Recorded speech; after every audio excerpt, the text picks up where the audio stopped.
C'est un rendez-vous diplomatique historique et un nouveau modèle de multilatéralisme.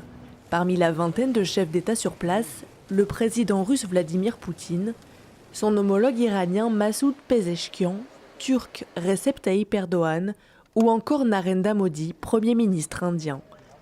Après avoir été accueilli par Xi Jinping, le président chinois a ouvert ce sommet régional dans un contexte mondial troublé. Les États membres sont confrontés à des tâches plus ardues en matière de sécurité et de développement. Il faut respecter les principes d'équité et de justice, promouvoir une vision correcte de l'histoire de la Seconde Guerre mondiale et nous opposer à une mentalité de guerre froide et de confrontation de blocs, ainsi qu'aux actes d'intimidation.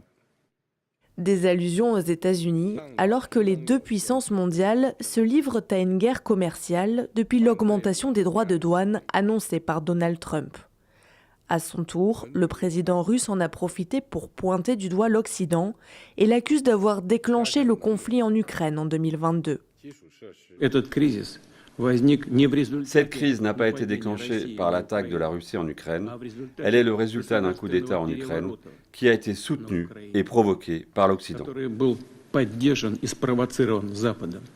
Ce sommet intervient après un autre organisé en Alaska mi-août par Donald Trump.